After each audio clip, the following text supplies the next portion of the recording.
O estalo das taças encheu a sala de jantar. O cheiro do assado que eu mesma preparei se misturava com o perfume importado da Mariana, minha nora. Eu estava ali, sentada na ponta da mesa, observando tudo em silêncio. As risadas, os elogios, o brilho nos olhos do meu filho Mauro enquanto ele segurava uma caixa embrulhada com papel de presente caro. Era Dia das Mães e a casa estava cheia. Cheia de gente, de vozes, de expectativa. Mas eu já sentia um aperto no peito, daqueles que a gente não sabe explicar, mas que avisa que algo está errado. Mauro se levantou, sorrindo largo, e caminhou até Dona Fátima, a mãe da Mariana. Ele entregou a caixa com uma reverência quase teatral. Quando ela abriu, o silêncio foi substituído por gritos de alegria. Uma viagem para a Europa, tudo pago, hotel 5 estrelas, passeios incluídos. Dona Fátima se levantou e abraçou meu filho como se ele fosse dela. E talvez naquele momento ele realmente fosse. Todos aplaudiram. Eu aplaudi também, mas meu sorriso já estava pesando nos cantos da boca. Então ele virou para mim, pegou uma sacola de papel amassada que estava jogada no canto da mesa e me entregou, sem cerimônia. Abri na frente de todos. Eram 3 panos de prato daqueles baratos de mercado, com estampa de galinha. Mauro sorriu e disse, como se fosse a coisa mais natural do mundo: "Para a senhora usar na cozinha, mãe." A Mariana até deu a ideia. Eu olhei para ele. Depois para a sacola. E entendi tudo. Meu nome é Celeste Santos. Tenho 66 anos. Sou viúva desde que meu Mauro tinha 3 anos de idade. E passei a vida inteira lavando roupa para fora para conseguir criar meu filho com dignidade. Nunca tive muito, mas sempre tive o suficiente para que ele nunca passasse vergonha na escola, nunca dormisse com fome, nunca sentisse que era menos que ninguém. Eu acreditei com todas as forças que uma mãe pode ter que o estudo dele ia mudar a nossa história. E mudou, só que não do jeito que eu imaginei. Porque quando ele subiu na vida, esqueceu de olhar para trás. Esqueceu de onde veio. Esqueceu de quem segurou a mão dele quando o chão era de barro e o futuro era só promessa. Aquele Dia das Mães, quando recebi aqueles panos de prato na frente de todo mundo, eu senti algo quebrar dentro de mim. Não foi raiva, não foi ódio. Foi uma tristeza profunda, daquelas que dói na alma, sabe? Porque eu entendi o recado. O meu lugar, para os olhos dele, era na cozinha. Eu era a mãe que servia, que limpava, que ficava nos bastidores enquanto a sogra dele brilhava no palco. E o pior de tudo, ele nem percebeu que tinha me humilhado. Para ele, aquilo era normal, talvez até carinhoso. Mas para mim, foi o dia em que eu decidi que nunca mais ia aceitar migalha de quem eu ajudei a sentar à mesa. Talvez você também já tenha passado por isso. Talvez você também já tenha sido esquecida, ignorada, diminuída por quem você mais amou. Talvez você já tenha dado tudo de si e recebido menos do que merecia. Se essa história tocar em algo aí dentro, se inscreve no canal, ativa o sininho e me conta de onde você está me assistindo. Quero saber até onde essa conversa vai chegar. Porque o que eu vou te contar agora não é sobre vingança. É sobre dignidade. Porque o presente que ele me deu custou caro. Mas a lição que eu aprendi, essa não tem preço. E foi ela que mudou tudo. Eu conheci meu marido quando tinha 19 anos. Ele era pedreiro, trabalhador, honesto. A gente se casou na igreja da vila, sem festa grande, mas com amor de verdade. 3 anos depois, Mauro nasceu. E quando meu menino fez 3 aninhos, meu marido sofreu um acidente na obra. Não resistiu. De uma hora para outra, eu me vi sozinha, com uma criança pequena nos braços e nenhum centavo guardado. Lembro que chorei 3 dias seguidos. No 4º dia, sequei as lágrimas, amarrei um pano na cabeça e fui bater de porta em porta oferecendo serviço de lavadeira. Porque o luto podia esperar, mas a fome do meu filho, não. Passei 22 anos lavando roupa alheia. Acordava às 5 da manhã, acendia o fogão a lenha, esquentava a água, esfregava, torcia, estendia no varal. Minhas mãos ficaram calejadas, a pele ressecada, as unhas sempre manchadas de sabão. Mas o Mauro nunca saiu de casa sem uniforme limpo e passado. Nunca faltou material escolar. Nunca deixei ele sentir o peso da nossa pobreza. Eu queria que ele estudasse, que fosse alguém na vida que tivesse as oportunidades que eu nunca tive. E ele era esperto, sabe? Tirava nota boa, era elogiado pelos professores. Cada boletim que ele trazia para casa era como se eu tivesse ganhado na loteria. Quando ele passou no vestibular para administração, eu chorei de alegria. Lembro que abracei ele tão forte que até dói lembrar. "Você conseguiu, meu filho", eu disse.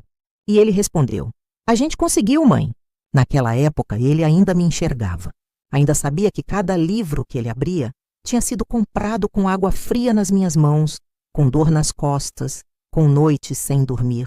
Durante a faculdade, ele trabalhava de dia e estudava à noite. Eu continuava lavando roupa, mas agora com um orgulho diferente, porque eu sabia que aquilo tudo ia valer a pena. E valeu, pelo menos no papel. Mauro se formou, conseguiu um emprego bom, depois outro melhor ainda. Começou a ganhar dinheiro, a andar de roupa bonita, a falar diferente. Conheceu a Mariana numa festa de empresa. Ela era arquiteta, filha de gente bem de vida, acostumada com outro tipo de mundo. Quando ele me apresentou ela, eu senti um friozinho na espinha. Não era ciúme, não, era medo. Medo de que aquela moça não entendesse de onde a gente vinha. E eu estava certa. Desde o começo, a Mariana me tratou com educação, mas com distância. Como quem cumprimenta o porteiro do prédio. Com gentileza, mas sem intimidade. Eles casaram num buffet chique, com tudo pago por Dona Fátima, a mãe dela. Eu fui de vestido emprestado, sentei numa mesa no canto e assisti meu filho se casar como se eu estivesse assistindo um filme. Tudo era lindo, mas eu não me sentia parte daquilo. Depois do casamento, eles abriram uma casa de eventos no casarão que tinha sido da minha mãe. Um terreno velho que eu tinha deixado Mauro usar, pensando que era um jeito de ajudar ele a crescer. A Mariana reformou tudo, deixou moderno, elegante. O negócio deu certo. E quanto mais eles subiam, mais eu descia na lista de prioridades. As visitas ficaram raras, as ligações curtas. Eles sempre tinham um compromisso, uma reunião, um evento para organizar. Eu entendia, ou pelo menos tentava entender. Afinal, ele estava construindo a vida dele, não era? Mas no fundo, bem no fundo, eu sentia que estava perdendo meu filho. Não para a morte como perdi meu marido, mas para algo pior, para a indiferença. E foi justamente essa indiferença que preparou o terreno para a maior humilhação da minha vida. Aquela que aconteceria na frente de todo mundo, num almoço de Dia das Mães que eu jamais vou esquecer. O convite chegou 3 dias antes. Mauro ligou animado, dizendo que ia fazer um almoço especial de Dia das Mães na casa de eventos deles. "Vai ser uma coisa linda, mãe. A Mariana está organizando tudo. Vai ter a família toda, a Dona Fátima também vem. A senhora não pode faltar." Eu fiquei feliz, sabe? Fazia tempo que ele não me chamava para nada. Passei aqueles 3 dias pensando no que ia vestir, arrumei meu cabelo no salão da esquina, até comprei uma blusa nova. Coisa simples, mas era o que eu podia. Eu queria estar bonita, queria que ele sentisse orgulho de mim. Que boba eu fui, meu Deus! Quando cheguei na casa de eventos, fiquei impressionada. A Mariana tinha decorado tudo com flores, toalhas de linho, louças chiques. A mesa estava impecável, coisa de revista. Dona Fátima já estava lá, sentada na cabeceira como se fosse a rainha da Inglaterra, com um vestido caríssimo e um colar de pérolas no pescoço. Ela me cumprimentou de longe, com um aceno seco, quase obrigada. Eu me sentei onde me indicaram, na outra ponta da mesa, longe de todo mundo. Era como se eu fosse uma convidada de segunda categoria, sabe? Mas eu engoli aquilo, respirei fundo e tentei aproveitar o momento. Afinal, era Dia das Mães, e meu filho estava ali. O almoço foi servido. Tudo estava delicioso, eu não podia negar. Mas o clima era estranho. As conversas giravam em torno de viagens, investimentos, reformas, coisas que eu não entendia nem tinha como participar. Dona Fátima falava alto, ria alto, comandava a mesa. A Mariana concordava com tudo que a mãe dela dizia. E o Mauro? Meu filho estava completamente enfeitiçado por aquelas duas. Ele olhava para a sogra com admiração, como se ela fosse a mulher mais incrível do mundo. E para mim, olhava de vez em quando com um sorriso rápido, educado, vazio. Depois da sobremesa, chegou a hora dos presentes. Mauro se levantou, bateu na taça com uma colher para chamar a atenção de todo mundo e fez um discurso emocionado sobre a importância das mães. Falou de gratidão, de amor, de tudo que uma mãe representa. Eu senti meu coração apertar de emoção. Pensei, finalmente ele vai me reconhecer, vai falar de mim, das dificuldades que a gente passou juntos. Mas não, ele virou para Dona Fátima e disse: Fátima, a senhora é uma mulher extraordinária. Cuida da Mariana com tanto carinho, nos apoia em tudo. Esse presente é uma forma de agradecer por tudo que a senhora faz por nós. Ele entregou uma caixa grande, embrulhada com papel de presente importado, lacinho de cetim, tudo perfeito. Dona Fátima abriu com aquele teatrinho de quem já esperava algo especial. E era uma viagem completa para a Europa. Passagens, hotéis, 5 estrelas, passeios incluídos, tudo pago. Ela gritou de alegria, abraçou o Mauro, beijou a Mariana. Todo mundo aplaudiu, tirou foto, comemorou. Eu também aplaudi, mas minhas mãos estavam tremendo. Senti um nó na garganta, mas respirei fundo e pensei: calma, Celeste, agora vai ser sua vez. Ele não ia te esquecer. Mas quando Mauro pegou aquela sacola de papel amassada que estava no canto da mesa e me entregou, eu soube. Antes mesmo de abrir, eu soube. Dentro estavam 3 panos de prato baratos, com estampa de galinha, daqueles que custam R$5 no mercado. Todo mundo ficou em silêncio por uns segundos. Foi um silêncio constrangedor, pesado. Mauro sorriu, tranquilo, como se aquilo fosse normal, e disse: para a senhora usar na cozinha, mãe. A Mariana até deu a ideia. A gente sabe que a senhora gosta de cozinhar. Mariana sorriu, satisfeita, como quem tinha feito uma boa ação. E eu? Eu forcei um sorriso, agradeci e segurei aqueles panos nas mãos como se fossem chumbo. Ninguém disse nada. A conversa voltou ao normal. As risadas voltaram, a festa continuou. Mas para mim, tudo tinha acabado. Naquele momento, com aqueles panos de prato nas mãos, eu entendi o recado. Meu lugar era na cozinha. Meu valor era de servir. E o pior de tudo, meu próprio filho tinha sido o algoz. Saí daquela festa mais cedo com uma desculpa qualquer. Ninguém percebeu. Ninguém se importou. Fui para casa com aqueles panos debaixo do braço e a cada passo que eu dava, uma certeza crescia dentro de mim. Eu não ia deixar aquilo passar em branco. Cheguei em casa no fim da tarde, com aquela sensação de vazio no peito. Joguei a bolsa no sofá, coloquei os panos de prato em cima da mesa da cozinha e fiquei olhando para eles por um tempo que nem sei medir. Não era raiva que eu sentia. Era uma tristeza profunda misturada com decepção. Decepção de mim mesma por ter aceitado aquilo calada. Decepção do meu filho por não enxergar o que tinha feito. Tentei assistir televisão, mas não conseguia prestar atenção. Tentei dormir cedo, mas o sono não vinha.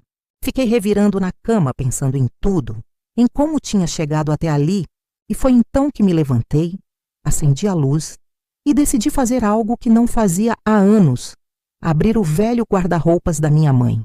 Aquele móvel tinha ficado comigo depois que ela faleceu há mais de 20 anos. Era um guarda-roupas de madeira pesada, com cheiro de naftalina e tempo. Eu guardava ali algumas coisas antigas. Fotos, cartas, documentos que eu nunca tive coragem de jogar fora. Abri a gaveta de baixo e encontrei a caixa de metal que pertencia à minha mãe. Dentro dela tinha certidões, papéis velhos e, no meio de tudo, uma escritura. Peguei o documento e comecei a ler. Era a escritura do casarão. Aquele terreno velho que ficava no centro da cidade, o mesmo lugar onde o Mauro e a Mariana tinham montado a casa de eventos deles. Minha mãe tinha herdado aquele terreno do meu avô. Quando ela faleceu, o casarão passou para mim. Só que naquela época, o lugar estava abandonado, caindo aos pedaços. Eu não tinha dinheiro para reformar, nem para manter. Quando o Mauro veio me pedir para usar o espaço, disse que ia dar um jeito no lugar, que ia transformar aquilo em algo produtivo, eu deixei. Claro que deixei. Eu sempre quis ajudar meu filho. Sempre quis que ele crescesse, que tivesse oportunidades. Mas eu nunca transferi oficialmente a propriedade para ele. Nunca fizemos a documentação de doação. O casarão no papel ainda era meu. Sentei na cama com aquela escritura nas mãos e fiquei olhando para aquele papel amarelado por um longo tempo. Aquele era o único bem que restava da minha família. O único pedaço de história que ainda me ligava à minha mãe, ao meu avô, às minhas raízes. E o Mauro estava usando aquilo como se fosse dele. Pior, a Mariana tinha reformado tudo, transformado o lugar num negócio de luxo. E eu nunca tinha recebido R$ 1 sequer. Nunca tinham me oferecido nada, nem um agradecimento verdadeiro. Eu tinha cedido o espaço por amor, por confiança, porque eu achava que estava ajudando meu filho a construir o futuro dele. Mas agora eu entendia. Eles não me viam como mãe. Me viam como alguém conveniente. A ficha caiu de uma vez. Aquele pano de prato valeu o teto deles. Valeu o negócio deles. Valeu o status deles. Enquanto eles comemoravam o sucesso da casa de eventos, servindo champanhe para clientes chiques, organizando festas de gente importante, eu estava aqui, na minha casinha simples, com 3 panos de galinha como lembrança de Dia das Mães. E o pior, eles achavam que estava tudo certo. Achavam que eu devia me contentar com as migalhas, que eu devia ser grata por ainda estar na vida deles, mesmo que fosse como figurante. Mas eu não era figurante. Eu era a dona do palco, só que ninguém lembrava disso. Guardei a escritura com cuidado, deitei de novo e, pela primeira vez em muitos anos, dormi com um propósito. Não era vingança que eu queria, era justiça, era dignidade, era o direito de ser tratada com o mínimo de respeito. No dia seguinte, acordei cedo, tomei meu café com calma, me arrumei e saí de casa com a escritura na bolsa. Eu ia procurar alguém que entendesse de lei, alguém que pudesse me ajudar a recuperar o que era meu. Porque se tem uma coisa que a vida me ensinou, é que silêncio não é fraqueza. E que, às vezes, a maior revolução a gente faz sem gritar. Passei a manhã inteira procurando no Google escritórios de advocacia na cidade. Anotei uns 3 endereços, mas quando olhava as fotos dos sites, via sempre a mesma coisa. Homens de terno, escritórios enormes, aquele ar de gente importante que intimida a gente simples como eu. Fiquei com medo. Medo de ser mal atendida, de ser julgada, de não ser levada a sério. Afinal, quem eu era? Uma lavadeira aposentada, morando num bairro simples, querendo questionar o filho bem-sucedido. Mas foi aí que uma vizinha, a dona Regina, me indicou uma advogada diferente. Celeste, procura a Dr. Elisa Matos. Ela é nova, mas é boa. E o melhor, ela entende a gente. No dia seguinte, fui até o escritório da doutora Elisa. Ficava num prédio comercial pequeno, nada daqueles arranha-céus intimidadores. Subi de elevador, o coração batendo forte, e quando entrei na sala, me surpreendi. Ela era uma mulher negra, jovem, de uns 30 e poucos anos, com um sorriso acolhedor e olhos atentos. Me recebeu com um aperto de mão firme e me ofereceu café. Sentei na cadeira em frente à mesa dela e, pela primeira vez em dias, senti que podia respirar. Dona Celeste, me conta o que está acontecendo, ela disse. E eu contei tudo. O almoço, os panos de prato, a sogra, a viagem, o casarão, a escritura. Falei sem parar e ela ouvia, fazendo anotações, balançando a cabeça, entendendo cada palavra. Quando terminei, doutora Elisa respirou fundo, pousou a caneta e me olhou nos olhos. Dona Celeste, a senhora foi humilhada, mas a boa notícia é que a lei está do lado da senhora. Esse casarão é seu. A senhora nunca fez doação formal, nunca transferiu a propriedade. Ele está usando um bem que não é dele. E a gente pode reverter isso. Senti um alívio tão grande que quase chorei ali mesmo. Ela continuou, explicando que ia notificar o Mauro e a Mariana sobre a situação, que eles teriam um prazo para desocupar o imóvel ou negociar algum tipo de acordo. Mas a senhora precisa ter certeza disso, viu? Porque quando esse processo começar, não tem volta. E as pessoas vão reagir. Seu filho vai reagir. Fiquei em silêncio por alguns segundos. Pensei no Mauro, no menino que eu criei. Nas noites que passei acordada costurando uniforme, lavando roupa, guardando moeda. Pensei em tudo que eu tinha feito por ele. E pensei também no homem que ele tinha se tornado. Um homem que me deu panos de prato enquanto dava luxo para a sogra. Um homem que esqueceu de onde veio. Doutora Elisa, eu disse com a voz firme, eu tenho certeza. Não é sobre dinheiro, é sobre dignidade. Eu passei a vida inteira ensinando para o meu filho o valor do respeito. E se ele esqueceu, então eu preciso lembrar ele, do jeito que for necessário. Ela sorriu, não de alegria, mas de compreensão. Daquele jeito que só quem já viu muita injustiça sabe sorrir. Assinei os papéis, autorizei o processo e saí daquele escritório com a coluna mais ereta do que quando entrei. Nos dias seguintes, enquanto a doutora Elisa preparava a notificação, eu segui minha vida normalmente. Não contei para ninguém, não liguei para o Mauro para brigar, não mandei mensagem cobrando satisfação. Fiquei em silêncio. Um silêncio proposital, estratégico, poderoso. Porque eu aprendi uma coisa na vida. Quando você reage com escândalo, as pessoas te chamam de louca, de exagerada, de ressentida. Mas quando você age com calma, com base na lei, com dignidade, ninguém tem argumento. Lembro que uma noite, sozinha em casa, olhei para aqueles panos de prato que eu tinha deixado em cima da geladeira. E pela primeira vez sorri.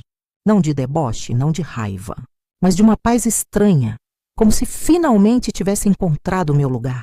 Eles acharam que aquele presente era o fim da história. Mas, na verdade, era só o começo. Porque enquanto eles festejavam, brindavam, planejavam o próximo evento da casa chique deles, eu estava assinando o fim da festa. E o mais interessante, eles nem desconfiavam. A notificação chegou numa terça-feira. A doutora Elisa me avisou por telefone que o oficial de justiça tinha entregado pessoalmente para o Mauro e para a Mariana. Ela me orientou a não atender ligações, a não responder mensagens, a deixar que eles processassem a informação sozinhos. Dona Celeste agora é com a justiça. A senhora não precisa dar satisfação para ninguém. Desliguei o telefone e fiquei esperando. Não demorou nem 2 horas. O celular começou a tocar sem parar. Era o Mauro. 1, 2, 5, 10 ligações seguidas. Eu olhava para a tela vibrando e não atendia. Deixei tocar até cansar. Depois vieram as mensagens. Dezenas delas. Mãe, atende o telefone, pelo amor de Deus. Mãe, o que é isso? Que história é essa? A gente precisa conversar agora. O tom das mensagens foi mudando conforme as horas passavam. No começo era confusão, depois desespero. E no final do dia, raiva mal disfarçada. Mãe, a senhora não pode fazer isso com a gente. A senhora sabe o quanto a gente investiu naquele lugar? A gente reformou tudo, gastou fortunas.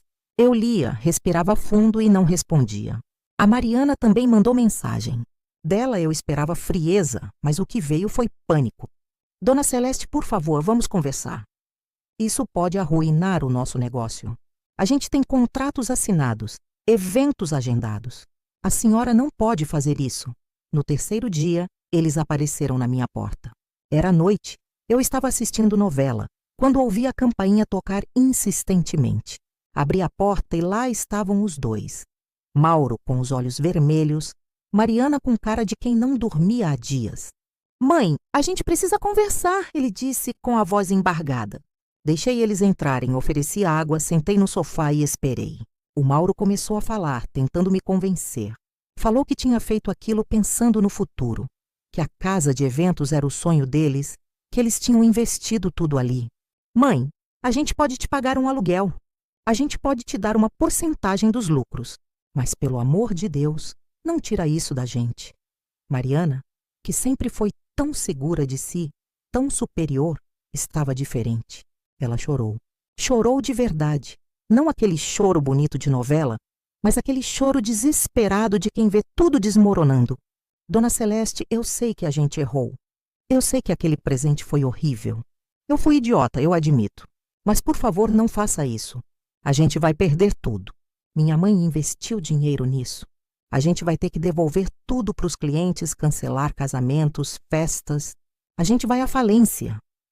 E olhando para ela, toda desmontada, toda vulnerável, eu não senti pena. Senti algo pior, indiferença. A mesma indiferença que eles tinham sentido por mim, eu deixei eles falarem. Deixei eles se desculparem, prometerem, implorarem. E quando o silêncio finalmente caiu na sala, eu falei. Minha voz saiu calma, sem tremer, sem raiva. Mauro, você me deu 3 panos de prato. Na frente de todo mundo, enquanto dava para sua sogra uma viagem de luxo. Você me colocou no meu lugar, não foi? O lugar de quem serve, de quem limpa, de quem fica nos bastidores.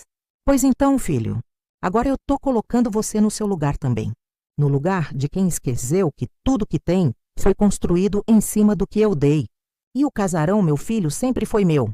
Nunca foi seu. Você só usou. E agora eu quero de volta. Mauro ficou pálido. Ele tentou argumentar, tentou apelar para a emoção. Mãe, a senhora vai mesmo fazer isso comigo? Destruir o que eu construí? E eu respondi olhando bem nos olhos dele. Eu não estou destruindo nada, Mauro. Eu estou pegando de volta o que é meu. A diferença é que quando você me tirou a dignidade, eu não disse nada. Mas quando eu tiro o que é meu, você acha um absurdo. Eles saíram da minha casa naquela noite em silêncio, derrotados, sem argumento. E eu dormi em paz. Pela primeira vez em muito tempo, eu dormi sabendo que tinha feito a coisa certa. Porque dignidade não se negocia e respeito não se implora. Nos meses seguintes, assisti de longe o império deles desmoronar. A casa de eventos teve que fechar as portas. Eles tentaram negociar um prazo maior, mas a justiça foi clara. O imóvel era meu, e eles não tinham direito legal de permanecer ali explorando comercialmente um bem que nunca foi deles. Cancelaram casamentos, formaturas, festas de 15 anos. Tiveram que devolver dinheiro, quebrar contratos, lidar com processos de clientes insatisfeitos. A Mariana chorava nas redes sociais, fazendo textão sobre injustiça, sobre família, sobre decepção. Muita gente comentava com pena dela, mas eu, que conhecia o outro lado da história, sabia que aquilo não era injustiça. Era consequência. O Mauro perdeu o brilho nos olhos. Voltou a trabalhar como gerente de uma empresa, ganhando bem menos do que ganhava com a casa de eventos. A Mariana arrumou uns trabalhos como freelancer, projetos pequenos, nada comparado ao status que ela tinha antes. Dona Fátima, que sempre foi tão presente, tão opinativa, sumiu. Parece que quando o dinheiro acaba, certas amizades também acabam. E eu? Bem, eu fiquei com o casarão nas mãos.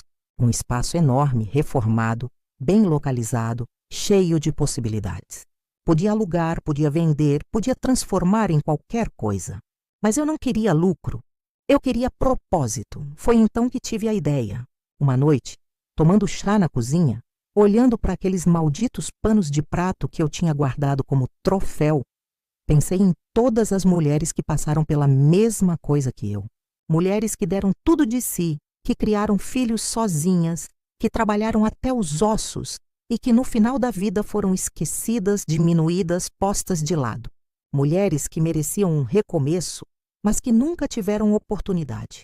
E foi aí que decidi. Ia transformar aquele casarão numa cooperativa de trabalho para mulheres acima de 50 anos. Um lugar onde elas pudessem produzir, vender, ter renda própria, dignidade própria. Procurei a doutora Elisa de novo, contei a ideia e ela adorou.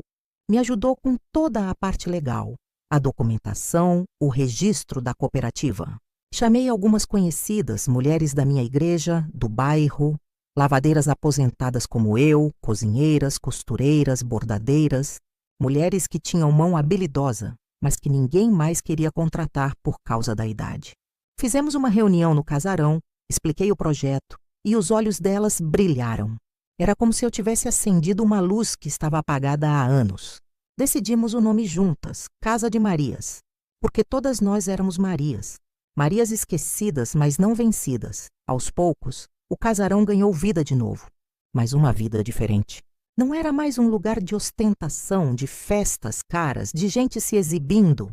Era um lugar de trabalho honesto, de risadas verdadeiras, de café compartilhado.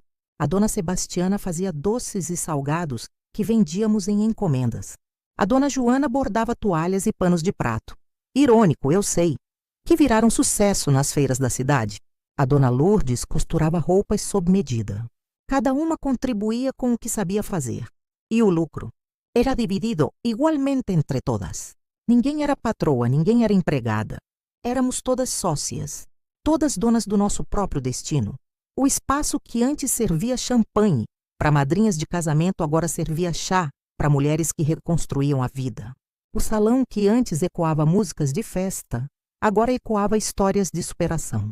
E eu, que antes era invisível no meu próprio lar, agora era vista, respeitada, valorizada por um grupo de mulheres que entendia exatamente o que eu tinha passado, porque todas nós, de alguma forma, já tínhamos recebido nossos panos de prato.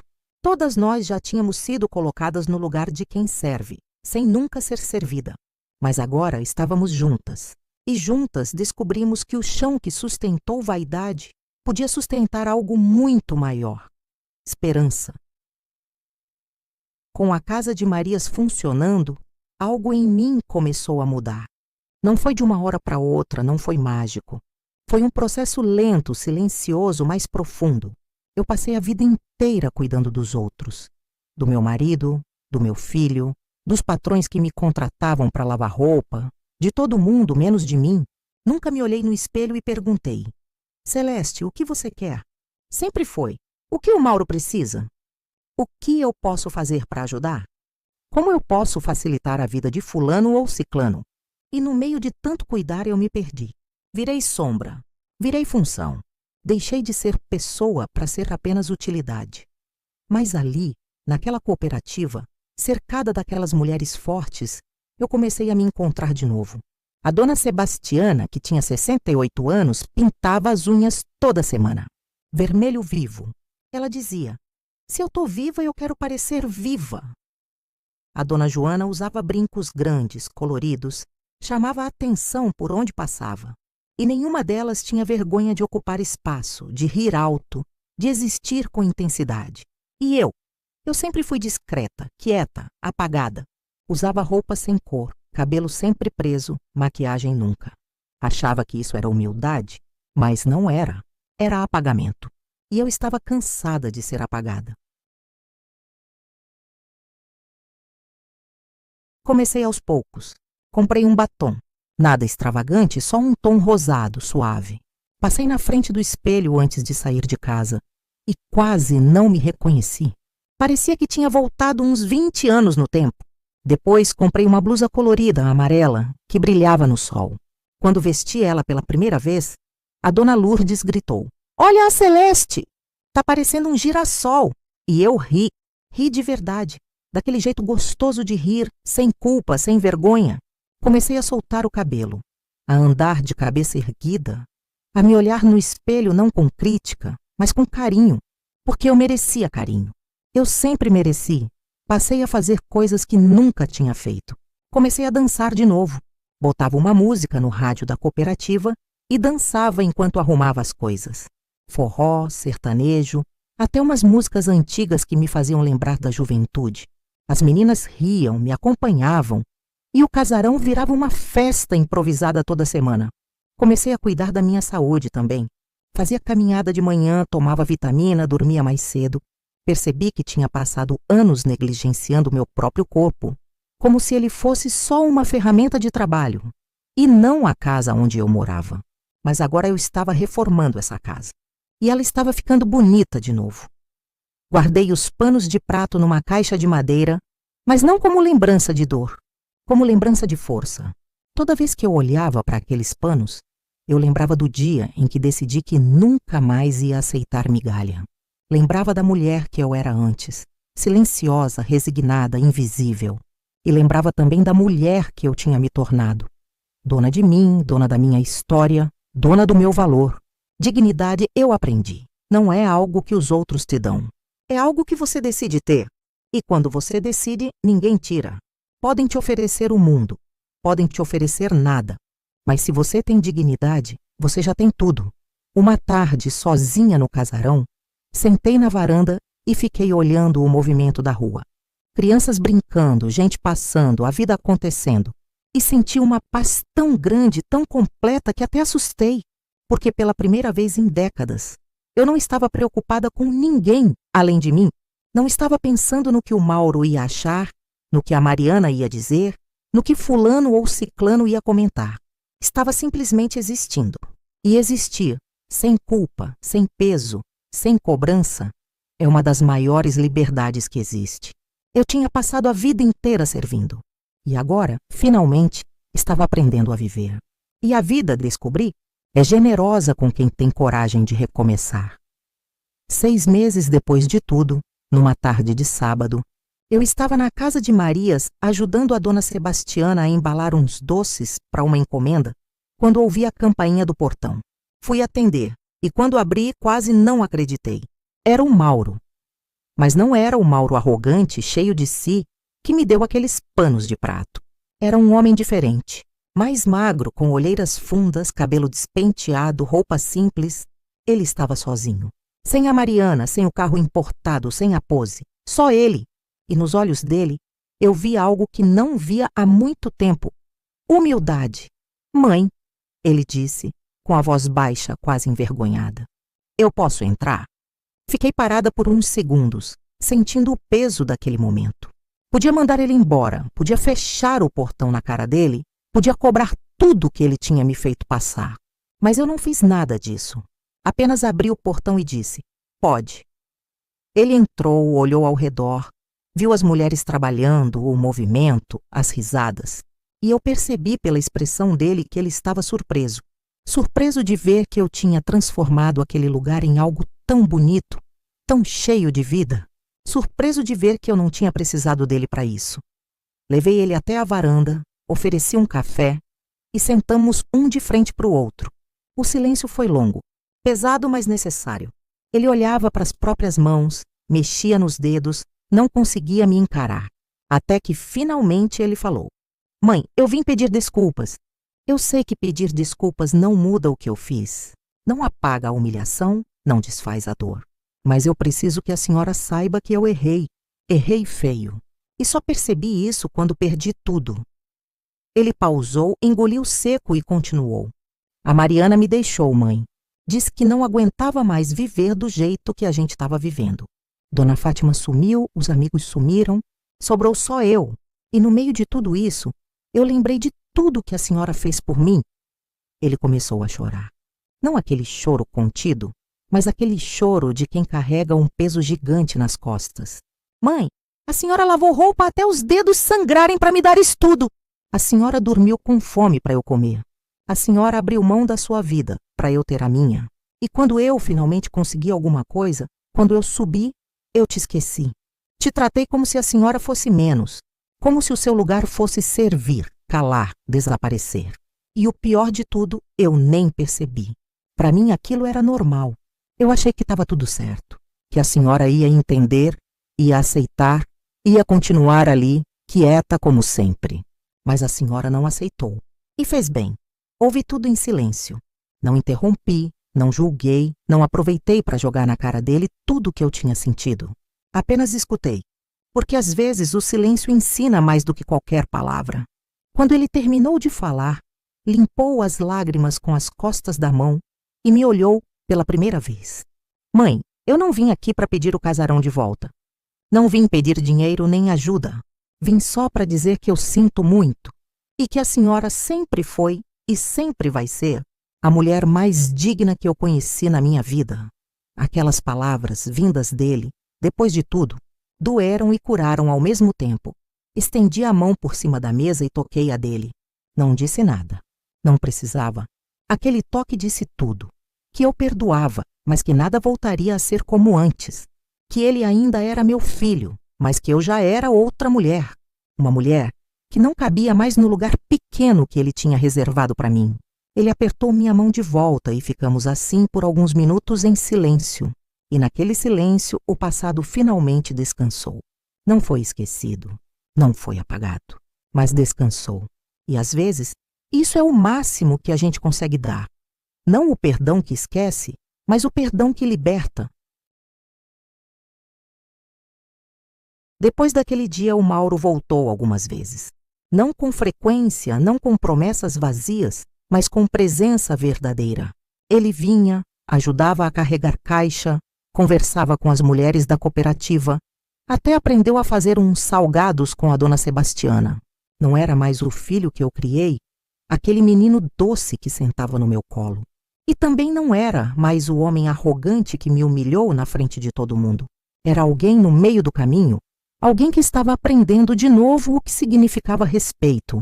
E eu não cobrava nada dele, não esperava nada dele. Porque eu tinha aprendido que expectativa é o veneno dos relacionamentos. Você espera, se frustra, sofre. Então eu parei de esperar. E assim, curiosamente, as coisas começaram a acontecer de forma mais leve. A Casa de Marias cresceu mais do que eu imaginava. Viramos referência na cidade. Matérias de jornal, reportagens em rádio comunitária, até uma chamada numa rede de televisão pequena. As encomendas aumentaram. As mulheres passaram a ganhar uma renda digna. Algumas até conseguiram reformar a própria casa, comprar coisas que nunca puderam comprar. E o mais lindo de tudo, elas voltaram a sonhar. A dona Joana abriu uma conta poupança para viajar para a praia pela primeira vez na vida. A dona Lourdes comprou uma máquina de costura nova, profissional, e ficou chorando de alegria quando chegou. Cada conquista delas era uma conquista minha também. Porque eu entendi que o verdadeiro legado não é deixar dinheiro, não é deixar bens, é deixar sementes. E aquelas mulheres eram sementes germinando. Numa tarde de domingo, sozinha no casarão, subi no sótão para organizar umas coisas antigas. Foi lá que encontrei uma caixa que eu tinha guardado há anos. Fotos antigas, cartas da minha mãe, objetos de infância. Sentei no chão empoeirado e fui olhando uma por uma. Tinha uma foto minha, jovem, ainda casada, sorrindo, com o Mauro bebê no colo. Eu era bonita, cheia de sonhos, cheia de vida. E pensei, onde foi parar aquela Celeste?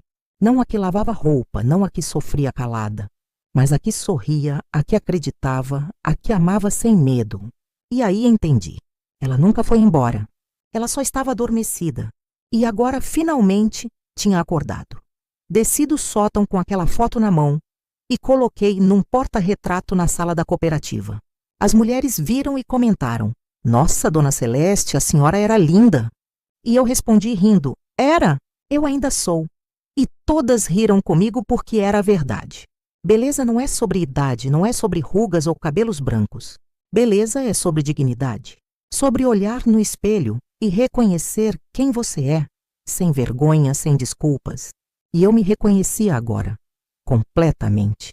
Nas minhas cicatrizes, nas minhas conquistas, nas minhas escolhas. Eu era a mulher que lavou roupa com as mãos rachadas para dar futuro para o filho. E também era a mulher que recuperou o que era seu quando foi desrespeitada. E essas duas Celestes juntas formavam alguém inteiro. Pendurei os panos de prato na parede da cooperativa, dentro de uma moldura, como se fosse uma obra de arte. E de certa forma era. Era a obra da minha resistência. As mulheres estranharam no começo. "Dona Celeste, por que a senhora guardou isso?" E eu expliquei. Expliquei que aqueles panos eram o símbolo da minha virada. Que eles representavam o momento em que eu decidi que nunca mais ia aceitar migalhas. Que eles me lembravam todos os dias do preço da minha dignidade. E que esse preço não estava à venda. Nunca esteve. Nunca estaria. O casarão, que antes ecoava música de festa e taças tilintando, agora ecoava risos de recomeço. O chão que sustentou vaidade agora sustentava esperança. E eu, que já fui invisível, agora era vista. Não porque conquistei riqueza, não porque fiquei famosa, mas porque conquistei a mim mesma. E quando você se conquista, quando você se valoriza, o mundo inteiro percebe. Não precisa gritar, não precisa provar. Basta existir, com dignidade, com amor próprio, com a certeza de que o maior legado que você pode deixar não é o que você dá aos outros. É quem você se torna no processo. Hoje, quando olho para trás, vejo que tudo fez sentido, até a dor, até a humilhação, até aqueles malditos panos de prato. Porque se eu não tivesse passado por aquilo, eu nunca teria acordado. Nunca teria enxergado que estava vivendo uma vida pela metade, sempre em função dos outros, sempre me contentando com menos do que eu merecia. A gente cresce ouvindo que mãe tem que se sacrificar, que mulher tem que ser forte e calada, que reclamar é falta de gratidão. E aos poucos a gente vai aceitando, vai acreditando que nosso valor está em servir, em desaparecer, em não incomodar. Mas isso é mentira, a maior mentira que contam pra gente. O verdadeiro amor não pede que você se apague. O verdadeiro respeito não pede que você se contente com migalhas. E uma mãe, por mais que ame o filho, não pode abrir mão de si mesma para que ele cresça. Porque quando você some, quando você vira sombra, você não ensina amor. Você ensina desrespeito. Você ensina que está tudo bem tratar alguém como invisível, como secundário, como menos importante. E foi exatamente isso que eu ensinei para o Mauro, sem querer. Durante anos eu me coloquei em último lugar. E ele achou que aquele era o meu lugar natural. Até o dia em que eu mostrei que não era. Tem gente que me pergunta se eu me arrependo. Se eu não acho que fui dura demais, que exagerei, que podia ter resolvido de outra forma. E eu respondo sempre a mesma coisa. Não, não me arrependo. Porque eu tentei todas as outras formas. Tentei perdoar calada, tentei engolir a dor, tentei relevar. E sabe o que aconteceu? A humilhação só aumentou. Porque quando você não reage, quando você não coloca limite, as pessoas acham que podem fazer qualquer coisa com você. E aí vem a segunda humilhação, a terceira, a 10ª. Até o dia em que você olha no espelho e não se reconhece mais, não se respeita mais. E aí, minha filha, você já perdeu tudo. Perdeu o mais importante, você mesma. Então sim, eu fui firme. Fui dura, mas fui justa. Porque justiça não é sobre vingança, não é sobre fazer o outro sofrer. Justiça é sobre equilibrar a balança. É sobre dizer: você me tirou minha dignidade, mas eu vou recuperar. E foi isso que eu fiz. Recuperei minha dignidade, minha autoestima, minha paz. E no processo dei uma lição para o meu filho. Uma lição que dinheiro nenhum compra, que faculdade nenhuma ensina. Ensinei para ele que toda ação tem consequência. Que respeito não é opcional. E que mãe, por mais que ame, também é gente. Também sente. Também tem limites. Hoje, quando vejo ele sentado na varanda da casa de Marias, conversando com as mulheres, rindo com elas, ajudando no que pode, eu vejo um homem melhor. Não perfeito, mas melhor. Ele aprendeu do jeito mais difícil que sucesso sem caráter é vazio. Que dinheiro sem respeito é pobre. Que subir na vida não significa pisar em quem te ergueu. E eu aprendi que nunca é tarde para recomeçar. Que dignidade não tem idade. Que a gente pode, sim, se reinventar depois dos 60, depois dos 70, em qualquer fase da vida. Basta ter coragem. Coragem de dizer não. Coragem de se olhar no espelho e decidir que você merece mais. E a maior herança que eu deixei para o meu filho foi justamente essa. A de nunca mais aceitar migalhas quando se nasceu para sentar à mesa. Não importa quem esteja oferecendo. Não importa o quanto você ama essa pessoa. Se ela te oferece menos do que você merece, você levanta, você vai embora, você reconstrói. E sabe o mais bonito? Você descobre que é capaz, que sempre foi. Só precisava acreditar, porque no final das contas, a vingança mais bonita não é destruir quem te feriu, é viver em paz, é se olhar no espelho e gostar do que vê, é dormir tranquila, sabendo que você não aceitou o inaceitável. E isso ninguém tira de você. Nunca. Se você chegou até aqui, até o final dessa história, é porque de alguma forma ela tocou em você. Talvez você também já tenha sido esquecida por quem mais amou. Talvez você também já tenha recebido migalhas quando merecia um banquete. Talvez você esteja agora, nesse exato momento, se perguntando se vale a pena reagir, se vale a pena lutar pela sua dignidade. E eu te digo, olhando nos seus olhos através dessa tela, vale. Vale cada lágrima, vale cada noite sem dormir, vale cada decisão difícil. Porque no final, o que fica não é o que os outros fizeram com você, é o que você fez por você mesma. Então eu te pergunto, até quando você vai aceitar ser tratada como se fosse invisível? Até quando você vai engolir desrespeito em nome do amor? Até quando você vai colocar todo mundo na frente e você por último? Pensa nisso. Pensa de verdade. Porque a vida passa rápido, minha querida. E quando você perceber, os anos se foram. E aí você vai olhar para trás e ver uma vida vivida para os outros, nunca para você. Não deixa isso acontecer. Você merece mais. Sempre mereceu.